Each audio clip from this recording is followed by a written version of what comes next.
as I get older in life, I begin to understand this this Patrice O'Neill bit, one of his I don't know if it was a stand-up special or just one of his stand-ups. He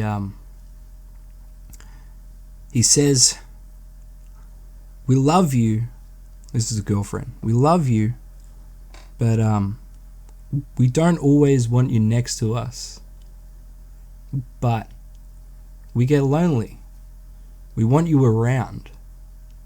Just not always next to us." And I'm beginning to understand that more the older I get. It's like, yes, I get lonely, but I don't always want someone next to me. I just want that closure of knowing somebody is around. It's a weird feeling. It's like, how do you say that to your significant other without coming across as a rude cunt?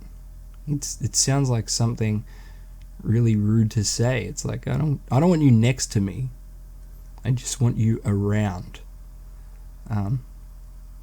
So that's a weird little mind block, isn't it? Because loneliness takes hold in so many different forms, but it always equates to the same thing, and that's feeling empty and feeling by yourself and left out of the loop, even if that means you've done it to yourself. Lots of people are lonely not by their own choosing, and that's fucked up. That's sad. But there are also lots of people that are lonely because they choose to be lonely, and that's also sad. It's just a weird crossroads you come to, because it's like, do I want to be alone or do I want to have company? And then all the things that come with having company, like, am I being entertaining enough? Like, am I boring? Does this person actually like me? It's weird mind games you play with yourself, and it's always yourself. It's, my girlfriend likes being around me, or at least she tells me that she likes being around me. I'm not inside of her head. She says, I come over and hang out with you even if we don't do anything. I just like being around you. I like being in your presence, and it's flattering. But my mind goes and plays stupid games like, is she being honest? Why is she here? It's like, she can't be using me for anything because I don't have anything. And she would have left a long time ago if that was the case. It's just a shitty mind game that I think a lot of people play on themselves. Am I good enough? Am I good enough for this person? Am I good enough for myself? It's a horrible feeling, and thankfully it doesn't happen a lot with me. I'm pretty distracted in life. I can focus on many different things and stay away from that aspect of loneliness. But it does come. Every now and then it does come. And it's a scary feeling, because there is pleasure in loneliness. You can truly be yourself. And then sometimes I'm with her and I feel like I'm truly being myself. So it's like, what part of me is acting and what part of me isn't? Welcome to episode 1 of Jenkum Fury, the Jenkum Fury podcast. It's just me this time. I do have a co-host, or a potential co-host, somebody that's going to join me on every episode, or at least many episodes. I don't really know what this is going to turn out to be. I don't know what topics to talk about just yet. I don't even know what this is going to completely be, but I'm going to share a lot of my interests, things that I'm into, and things that I'm struggling with, music I like, games, mysteries of the world, comedy, everything, really. I'm just going to try and cover it all. I guess I'm just talking to nothing right now, to an empty space. But I want to see what comes of it. I'm sick and tired of being in the mundane monotony of a day job and life. And don't get me wrong, I do appreciate my job. There's a lot of people out there that don't have one and wish they could get one, and that's very sad and unfortunate. And I just feel like there's something more that I could be doing with my life, and if that means talking to a microphone and staring at my fucking computer screen, then so be it. But that is a tough subject, isn't it? People that are unemployed, because there's so many of them.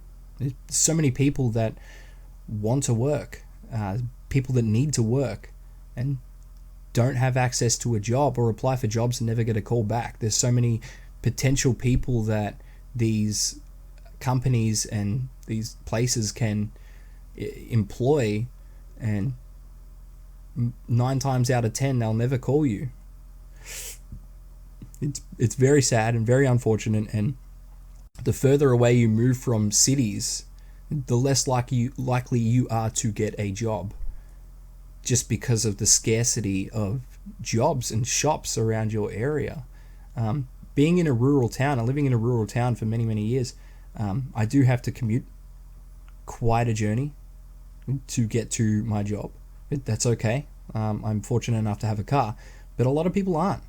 A lot of people aren't fortunate enough to have a car or even have access to public transport. The train stations, for some reason, especially in rural Australian towns, are so fucking brutally far away from anything. I don't know if that's... Well, it's definitely how they were designed, but I don't understand why train stations are so fucking far away from the town itself. There's a town close to where I live, actually a town down from where I live. It's 4 Ks to the fucking train station, and you wouldn't want to walk from the train station to the town because there's no footpath. It's an uphill road. It's an uphill bushy road. You're literally walking in the fucking where the cars park, you know, when they need to pull their fucking cars over, and there's not much room. You're walking next to oncoming traffic constantly the whole fucking way. I used to do it all the time. I used to live in that town. When I would go to school in the town up, I would have to walk every day into town 4 Ks, and it's not fucking safe. It's not fucking safe. So these people that can't get work are stuck. They're essentially fucked. They're stuck in these rural towns, and what else is there to do? I mean, I'm not trying to defend people that are drug addicts and people that cause trouble and start crime, but how else do you make money when you are stranded? And then the guilt comes. There's the whole guilt trip of you don't do anything to contribute to society. You're nothing. You're a bottom feeder. You're lazy. You're useless. So many different things come with not being or feeling useful to society, even when there's nothing for you to do. There's nothing providing any sort of fucking income or work, or there's no distractions anywhere. These rural towns are very fucking boring, and they do cater to the older class of people that are already set. Many of the people that live in these country towns have homes, multiple in some cases, have multiple houses. I know somebody that has a street of houses. Are they willing to share? No. Do they have a lot of money? Fuck oath they do. And do they still stress like the bottom line? Of course they fucking do. Should they stress? Probably not, because they're a lot better off than fucking most of the people. But you find that time and time again in these rural towns. There are the upper class, and then there are the class that they spit on. The upper class spit down on, because they don't have work, they don't own a house, they can't afford the rent that these older people the houses that these older people own. It's just this creepy fucking loop. The old and the young, the successful and the not so successful, you know. So yeah, it is difficult to live out of the city, but then living in the city has its detriments too. You know, the lack of privacy, the really fucking expensive rent. Like, rent is expensive in country towns, but Jesus Christ, the closer you get to the city and especially the prime areas, the fucking, prime real estate areas around the city, there are multiple people, strangers living with each other, which is, in my opinion, very creepy and disgusting, and I need my fucking privacy. I could not live with somebody that I don't know thoroughly. It's just a creepy thought to me. It's like, oh yeah, we have a 4-bedroom house and it costs us an arm and a leg, a disgusting amount of fucking money. So we have to move in these housemates, and we all share a kitchen, we all have our separate rooms, but I hardly know the guy down the hallway, and I hardly know the person across the hallway from me. It's just, I don't know, it just spells trouble to me, but I'm entitled to my opinion. And I'm sure there are people out there that, have really good fucking housemates, and they end up forming good relationships, lifelong relationships. But I really do feel bad for these people that are stuck and they have nowhere to go, and life might seem pretty fucking pointless because you can't get a job, you can't save money, Centrelink sucks. Centrelink pays nothing. Like, it's not something worthwhile. Like, you don't want to sit on Centrelink payments. They pay fuck all. You can't afford rent on Centrelink. And good luck trying to find emergency housing or community housing on Centrelink. You can apply, but you'll be on a waiting list for 30 fucking years, and unless you are a female with a kid, because they're number one priority. But even they have to wait. There's a waiting list for them. Women with children could be on the streets, and God knows the fucking dangers that are out there, especially for female. It's dangerous for everyone, but Jesus fucking Christ, children and females on the streets, and there's a waiting list to get into houses. But driving on the way to the fucking city, there are estates that nobody lives in. There are estates with houses upon houses, streets full of houses with barren gardens. They've been made. It's like made to order, but no one can afford fucking houses, and so they just sit there. There's estates of houses sitting there, which is very fucking creepy. And you can drive through these estates. There's no one guarding them or protecting them. There's just these houses ready to go, for sale. Come and buy them. Oh shit, yeah, that's right. No one can get a job. No one's earning money. If no one's earning money, no one's saving money. And if you do save money, you better have a fucking decent deposit. And by decent deposit, I mean, 50, 60 fucking grand. And so you can go to the bank and say, hey man, look, I've saved some money. I'm somebody that's reliable. I won't let you down. Can you give me the money to be a first home buyer and buy this fucking house? Houses aren't cheap, dude. $600,000 for some of these estates. A couple of towns across from me, there's an estate where you don't even get to choose where your kids go to school if you move into that. It's very creepy. You buy into that estate, you're part of that community. It's like, hey man, I just want the house. Is that okay? Nope. You've got to be part of our community. Your kids have to go to school here. Like, I'm sure there's other terms of service too. It's just, that's a very, very bizarre thing. You've paid $600,000 to live in an estate, and who's even they? Who determines that your kids go to school there? Like, do people come and knock on your door like, hey, we're the estate, like, bosses? I don't understand. We're the rulers of the estate. We've noticed your children are going to school out of the estate, and that's a no-no. Are they allowed to kick you out of your own house if you break the rules in it? It's all very strange. There's rules and regulations to where you live, even if you own the house outright.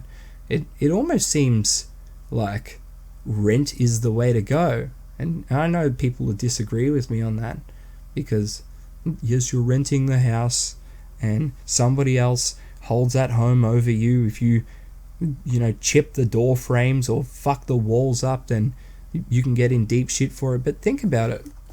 Any maintenance issues that occur in a rental house, it's the responsibility of the landlord to fix all those problems. Yes, you pay a premium, you give a bond and you pay a premium to live in that house, but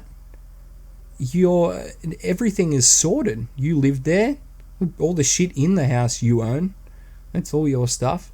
If the landlord wants you to leave, they've got to give you like 90 days notice. You can pack your bags and fucking move elsewhere.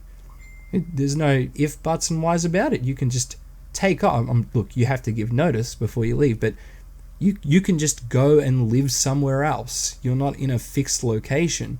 If you buy a house or a property in these estates, they fucking own you. It's like they own your house.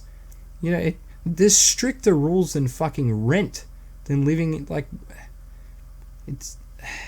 It cooks me a little bit, being somebody that, maybe in the future, if I have the money saved, I'd like to buy a house, but I don't want all these weird gimmicks to come along with it. I want to own my own fucking house, and that's that. I want to live there until I die. And I only want one fucking house. I was like, first home buyer, you buy your first home buyers. Like, there's going to be a second and a third, and I just want one. I just want a place I can call my own. I'm not fucking greedy like that. I don't want multiple fucking. Why? I can only live in one at once. Oh, but maybe you want to rent out the second house. Nah, I just want one. I just want one place I can call my own. I don't even want a big place either. I'm not into giant fucking houses. I just want a house. Just a little place. Just a place and a driveway where I can put my car. And that's it. But that's too much to ask these days. Because, even a one bedroom fucking unit is $450,000. Which is like, yeah, that seems fair enough. Being a casual worker that works 5 days a week and commutes to work, and there's premiums to the company if you come and move into our town. Oh, well, isn't that great, huh? Isn't that so convenient to you? Is it because you can call, I'm on call and I can start in fucking 10 minutes, I can get out of bed and drive straight over? It's just weird that, a lot of companies around these rural towns as well require you to live in the local area. It's like, maybe I don't want to leave the life that I have across. I have the fuel and the car to be able to get over to that area, so just leave it. I'm a reliable worker. I do my job, and I'm there every fucking day. So, what is there? What more is there to it? It's just another thing that is like these estates that create rules for you. You can't have certain plants out the front of your house. 2 towns down from me, there is a valley, and every house is the same color. Your house is orange, and is it orange? Yeah, your roof is orange, and your house is a cream color, and every house must comply. There's not one odd house in the estate that's like, look at me, I'm the odd one out. No, every house in the estate is the same bland ass bullshit color. So you're just a run-of-the-mill fucking house. And there's no houses to rent in that area. It's not a rental area. It's an estate where everyone owns their houses. The only individualism you can get, add a little bit of a fucking your own flavor to the fucking house, is to put your fucking really nice car out the front. That's not against the rules. Having your Jeep on the nature strip, look at me, I have a Jeep. And the person next door, look, well, I'm not a Jeep man myself, but I'm a Land Rover person. So everyone just, shows off their styles with their cars, because You're not allowed to do it with your house. You're not allowed to have particular plants in your garden. Yeah. It's just so weird. Who enforces these rules? There's like subsect rule makers, you know? You've got the government that says these are the laws, and then you've got the enforcers of the laws, which are the police, and then you have these weird... Are they companies? Well, obviously they are companies. Who employs these people to come and knock on your door and say, hey man, look, we see that you have this illegal plant out the front of your fucking house that doesn't comply with the estate rules and regulation standards, so you're gonna have to pull it out, or we're gonna pull it out, or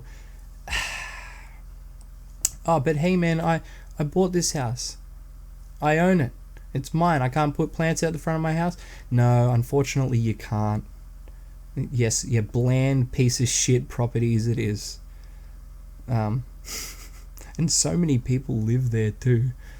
It's not like, oh, fuck this place, I'm out of here. This place sucks. The rules suck. No, more people are moving in. More people are, you know, they're subdividing properties, and more people are building their bland-ass bullshit fucking houses there. Like, it's a great place to fucking live. It's a great place to raise your children. It's very creepy, and I think that's why I will continue to rent. Because, yes, the rules are strict, but there's no gimmicks in it like that. There's no like, you're part of our little clan, our little orange roof cream coloured house clan. We're better than all the others. You know, our houses look like shit, but all our houses look like shit. So there's no odd one out. It's I can't argue it enough. And they're everywhere. You know, the closer to Melbourne you get, and it diversifies a little bit more, because you have terrace houses and you have apartment buildings and, you know, big old blocks, but, you know, good luck buying one of those fucking houses that sell for millions of dollars. Even the little terrace houses sell for fucking millions of dollars. Apartments, yep, good luck. It's, yeah. Well, there are apartments in Melbourne that, you know, 3 people live in the building, and the rest of the building just has that new, freshly built smell, but no one can afford to live there. Imagine that. Imagine living in an entire fucking building and having like 3 neighbors. The rest of the building is just lights out. And this is a problem that occurs everywhere. There's so many fucking homeless people on the street and so many empty houses. It makes zero fucking sense. And there's hardly any talk about it either. You know, it's like they're happy, then, well, they're not happy. You know, the higher ups are not fucking happy with people living on the fucking street because they're an eyesore. You know, who wants a homeless person living in the doorway of fucking apartment blocks that cost $4 million fucking dollars for an apartment? No, none of the higher ups want that shit, but they also don't want to help those people get off the streets. And what if they don't want to get off the streets? I don't know, provide them with, go to them, provide them with something. Help them out. They're on the streets for a fucking reason. Obviously they can't afford to move back in to regular society. They have a drug addiction or some sort of dependency. Maybe they're mentally ill. Something's wrong, and you've got to help them, but we don't. And there are people out there, oh my god, there are angelic people out there that try their best to help these stricken people, but there's not enough support. There really isn't enough support. But, you know, it's the first thing that comes, oh, the homeless problem's getting worse. It's getting out of control. Okay, then do something about it. How come all those fucking empty house estates have, they're barren wastelands of no one living in them? You can't move a bunch of them. You can't split those houses up into, you know, like rooming houses. I don't know. Look, I can't get into the fundamentals of it. I'm not a professional in this area, and I don't claim to be, but there's definitely a solution to it that's right in front of our faces, and it's just too hard for the government to give up. Apparently, and this is the thing, China buys up a lot of these estates. for their own people. I don't know how true this is, but China buys up a lot of these estates for their own people, but they never come here. They stay over in China. A lot of businessmen that have families, that have jobs in Australia, or that have potential jobs in Australia that are going to come over here eventually and work here. But they obviously, I don't know if the job falls through or whatever happened, but it leaves these estates full of houses with green grass and landscapers go there and work on these places like where no one lives. So they're creepy shell, like Hollywood set places that you can drive through, and there's no curtains on the fucking windows, there's nothing in the houses. They're just abandoned, they're well kept abandoned houses, and you can drive, the street lights are on, but nothing else is. There's no lights on out the front of any of the houses, no cars in the driveways, there's no clothes on the line, there's no kids' bikes out the front, there's nothing. It's just creepy, quiet streets, no dogs barking, just creepy. And where these rich people live, where these well-off people live, are these nooks, these hideaways around Melbourne that are only for them and strictly for them. And there's no such thing as a homelessness problem up in these areas, which are, like fully rich people that are so sorted. You should see some of these houses. I used to clean up the fronts, like when they would renovate or they would extend their houses. My job was to go around with my boss in his truck and pick up whatever trash they had at the front of their houses in these streets. So we spent a lot of time in these upper class areas cleaning up after these rich people, and they're so sorted. They're so well off. It's almost fucking scary, like how much they have and how much they whinge still. Some of these people's fucking driveways would lift up, like the pavement would fucking lift up. The first time I seen this, it was across the road. I was looking at a house from across the street, just cleaning up and minding my own business. I look across the street and this driveway is coming up, like folding up, and somebody just like an underground car park, someone just drives out and the driveway comes back down, and it was just flush pavement. You would never know that there was an underground car park. It's how hidden that person's fucking underground car park was, and who knows how many fucking cars they have under there, but it's besides the point. I mean, to have a Thunderbirds-esque fucking driveway, where you could just like Team America that shit, just fly the fuck out, and then your driveway closes back up like nothing ever happened, is so damn cool. But that's how well off these people are. They can do mad shit like that. Meanwhile, a 15-minute drive up the street, you have the poorest people ever in our country.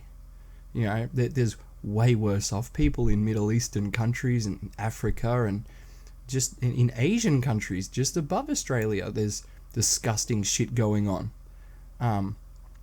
But on our doorsteps, there are people that are struggling, that are suffering, while the rich, drive around in their beautiful cars, all done up, hang out in these areas that are cut out and made for them.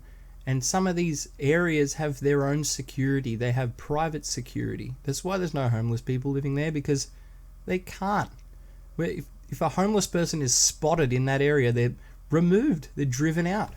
But it's crazy seeing the class changes. You go a few streets up, class change. A few streets up more, another class change. And personally, I found that a lot of the older people that live in these areas are so much nicer than the younger people. And by younger, I mean like 30s, 40s. And who knows how they got. Maybe it was hard work. I doubt it, with a lot of them. Rich parents, rich families, whatever. But a lot of the older people were so nice. It was a half landscaping, half construction cleanup, whatever, business. So some days we would clean up rich people's shit that they would leave out the front, and other days we would do gardening, and sometimes we'd do both. But a lot of it involved rich people, wealthy people. We hardly ever did properties that, we hardly ever did low income properties. It was always people that had a lot of wealth. Triple story houses, and if not triple story, just pure white marble. Actually, it's coming to me now. We were cleaning up the front of this guy's foyer. We had to go into his house, and it was beautiful. And the typical bullshit, he had orchestra music playing throughout the house, and piano and strings, and it was just whitewashed. The entire house was tile white and marble and really beautiful. I mean, it's not personally my cup of tea, but looks nice. I mean, if I was a rich guy and if I was in his shoes, I'd be happy to walk through that house every day. I'd sleep so well at night. But, I'm not him. We were cleaning up his foyer. He had a bunch of fucking old cupboards. He must have gotten a new kitchen or some shit. So we were taking that out to the truck, and every time we'd come in for another load, he would talk about how he's trying new cuisines. He's hired a new chef for his house, and she came out and met us. It was very weird. His chef was just in the kitchen preparing his fucking lunch, and she's there. I don't know how long she's there for, but he was talking about breakfast and dinner and fucking lunch. Does this woman ever go? Or is she now living on site with you? I didn't know how big the house was. From the front point of view, it looked pretty it went back. But there was a lot of corners, a lot of hallways, and it wasn't very open. The foyer area that we stood in, it didn't give a good estimation of how big the house was. But you could tell this guy was so fucking up himself. And he was talking to, I was about 21 or 22 at the time, and he's like, with enough dedication, you can be like me as well. Why would I want to be like you? What makes you think that I want to be you? Go fuck yourself. But yeah, there were so many of those people that would stand and chat to us while we clean up their shit and brag. They were bragging about what they had. Really, you have to brag to the cleanup dudes? We didn't give a fuck. They're the most forgettable people on the planet. We would as we're driving away, we're like, he was a fucking wanker. It was a joke to us. We weren't ever jealous of what these people had. We were like, wow, that's a pretty fucking nice house. Jeez, lucky guy. But we're never like, fuck that guy. He's got something that I don't have. They were chatting to us and bragging because they were fucking lonely. You could tell that they were lonely people. They would just come and be like, oh yeah, my third car is fucking up at the moment, so I gotta drive my Porsche for a little while my Ferrari is getting fixed. It's like, yeah man, cool. We've actually got a few more properties to do today, so can you shut the fuck up? And they're so messy too. They would just leave there's just our pile of shit. No apologies. There's our pile of shit, just nails within, and no warnings either. Oh yeah, there's some rusty nails in there. Just expect your forehead to get fucking slapped with a bit of fucking pallet with a bunch of nails in it. No sorries, no nothing. There was a lot of sites that I went to that had old food, and it was during the summer months too that I was working quite a lot with cleanup, and there was just old tradie food, half tins of fucking tuna without these piles of, tile, brick, wood, all construction materials, things that people use to, extend houses and yeah. So I'd be left on these properties while my boss would go and do another job, and he would leave a trailer there and be like, I'll be back in 3 hours, so just make sure the whole fucking pile's done. So I would begin, And, you know, you chip away at one corner and you go, this corner looks easier, and you start on that one and you eventually get it all done. But the amount of times that I would get disgusting food like all over me because it's without these, like throughout these piles of shit. One particular fucking memory was trying to pull this pallet of wood out, and it was quite dumb, but I was very inexperienced at the time of like waste management, and I'm reefing this bit of wood, and there's a few tiles on top of it, and they're sort of sliding, but I'm like, I can get this wood, I can get it, and I'm pulling, and this can of tuna slides from the top and hits me in the chin and runs down the inside of my fucking shirt, and I have maggots in my shirt. I have like disgusting like black tuna on my chin, and all these maggots wriggling down my fucking like high vis top, and I'm standing and spewing for 10 fucking minutes, just dry reaching. And I'm not gonna take my fucking top off in a wealthy neighborhood, so I'm standing there with this like oily, like moldy, dude, it was so fucking disgusting. And I could smell it kicking off me. And when I got in my boss's truck after I'd done the job, he's like, what the fuck is that smell? I smelt like shit. And it was like 1 p.m. in the afternoon. Like, we would finish work at sundown. So for the rest of the day, I had this kick up of rotten fucking tuna. And that's just one standout memory. The amount of shit that we went through. My boss used to throw up all the fucking time, and he has been in the business for, 20 years. And there's still shit that makes him chuck because they're so gross. Like, there's waste, there's construction waste, but these arseholes frisbee fucking sandwiches in there. They frisbee like half a roast chicken in there. So you do not know, the top looks not that threatening. The top's all good, it's just wooden tile. But the deeper in you go, the grosser it gets. And I'm not a big fan of spiders. There were a lot of fucking spiders, especially those like old, like super old properties that I don't know if they're just pulling walls out, and we would clear a lot of like wall and window panes and window sills and old sliding doors and shit. But you get dust in your mouth, disgusting tasting dust, paint chips in your eyes. You would have to trudge through fucking weeds that are as tall as me, and you get spiders running up you and fucking lizards, and oh dude, I wasn't a big fan of that job. I did like landscaping. Landscaping was great.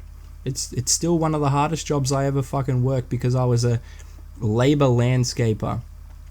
He would leave me at these sites and drop, a few square meters of dirt, and he'd be like, fill this area. Make sure this area is nice and level, and I'll be back in a couple of hours. And you needed more than a couple of fucking hours, or I did. I was a skinny little dude, not a big build at all, and I would be left on these properties in blistering heat. I didn't eat properly. My diet sucked ass. I smoked a lot of weed, but like anti-munchies. After you smoke a lot of weed, you don't get the munchies anymore. You get the anti-munchies. It's like an appetite suppressor. It's very weird. But so I would show up to these jobs, and I'd be like hazy still and hungry and surviving on just like an ice break coffee, and I would have to just work my ass off solid for a few hours, just sweating. And look, I'll be honest, there were a couple of times where I fucking was like, I dropped the wheelbarrow in an alleyway, and I would just stand there and fucking cry. I would cry. Like, I was just not happy. I was boiling. The sweat was burning my fucking eyeballs. I had a little fucking bucket hat, but that just was not stopping the fucking... Like, my bucket hat was hot. The sun was just blistering. And I used to bring Powerade, like the powdered tub Powerade, and I would go through 8 liters a fucking day, and I would not piss. I would not need to piss. Like, I was drinking and it was just sweating out of me. It was not getting down to my bladder on time. I would drink so many liters and never go for a piss. It was very weird. But he would come back and I would just be, the job was done, but I was defeated. And that would happen constantly. It sort of gave me a thicker skin, because it was like I was never informed of what job was next. It was not like, we're going to be at a property for 3 days here and then we're going to spend 4 days at this property making sure it's all... No, I never knew. I was never in the fucking know. So it was always a mystery. I'd crowbarred down into a water main once. That was an expensive fuck up. Straight down into it. He told me to dig there. I wasn't just digging willy-nilly. He's like, I need a hole, I need a trench. This by this. Start digging. So I started digging and I heard this crunch. I got down to a certain point and there was a crunch. I was like, that's a weird rock. And I kept digging and just water went everywhere. And yeah, I got in trouble for that even though I had no idea what was going on. The trench that I was digging just fucking flooded. I remember I accidentally snapped some garden skirting like on my way out with a wheelbarrow once. We had nearly finished a job that he was charging like 10 grand for, and we were finishing up after like a 5-day, and my boot, I don't know, I just skirted to the side and I snapped this garden edging, and it was like this rare wood that they wanted, and I just sort of like shifted the dirt over to try and stand it up, but it just looked like shit. And I was like, hopefully he doesn't fucking notice this. And he did. He walked through to take some photos for his Facebook page. This is the job that I do. Make sure if you need landscaping done, call me. And there was this snapped garden edging. And he came out like, did you do that? And I was like, what? Did what? Do what? What did I do? And he's like, come on, come around. And he fucking showed me the shit that I did. And he's like, that when you do this shit, I'm less pissed off when you just fucking tell me. Because now I gotta spend a couple more hours redoing all of this shit. And we didn't talk the whole fucking ride back to the town that we lived in. It was very awkward, but I was intimidated by him. He was like a tough dude and I was a kid, and I just wanted to do the best job that I could do, and I just wanted to have a job, man. I didn't want to fucking screw up anything. Yeah, there was a couple of fuck ups. One day I stood directly on a nail. It was like 6 a.m, and we had just showed up to this unit that was like freshly built, and for some fucking reason there was just wood all over the ground out the front of this house, like carelessly dropped on the fucking ground. And we were doing runs from inside of the house. There were just these big sheets of plastic, and we started with that, and we were walking them out to the truck, and I directly stood on this piece of wood with this dirty long fucking nail sticking out, and it went into the middle of my foot, and I didn't tell him. Like, it fucked me up, and I knew that he would just be like, you're a fucking pussy, it wasn't even that bad. Like, he was one of those dudes, like, don't come crying to me if something goes wrong, you're here to earn the money. I was a shit kicker. Like, I was earning cash in hand. I wasn't actually employed by him. I was just there and I was just wearing the shirt. So yeah, there were a couple of, but there were also very good times. The times that he would leave me alone and I was just there working on my own accord with the Makita speaker and just listening to the radio and cleaning up areas. It was nice. There were nice parts of it. When he would bring McDonald's, I'd be working for hours and he'd show up with fucking a couple of burgers and a Coke with fucking ice, and it was just the nicest shit. It was just like Here Comes the Savior, I would hear his truck coming down the road and I'm like, oh, maybe he's got some food. And he did. So that was nice. We also discovered, we were like stripping, we were gutting out a house, and we had to gut out the house in its entirety. And we discovered like a hidden room in this one house. It was fucking awesome. We went up into the attic, and there was all like the insulation, those like shiny silver pipes. I don't know what they are. They're like soft pipes though. They're not hard. And like we had to pull all them out, and we kicked the hole out of the side of the roof. We were allowed to. And like we fed the piping through to put in the back of the truck. And as we got to this like corner up in the attic, because it was pitch black up there, we pulled all this shit away, and there was a fucking room up there with a rocking chair and a bookshelf and like an old computer screen and like books and notepads and pens and a lamp. Like someone was up there doing some shit. Like I don't know how they accessed it, because like we didn't see it straight away. Like we had to pull a bunch of shit out of the attic before we discovered that area. Maybe it was an old chill spot before they renovated the house or something. But that was pretty badass. That was pretty cool. And the boss, you know, like being him, just didn't see it the way I saw it. I was like, this is so fucking cool. Like, what if it's a fucking, you know, like a serial killer's hideout, or like somebody like a Riddler fucking area? Like maybe there's some clues to like some unsolved mystery up. Nah, didn't care.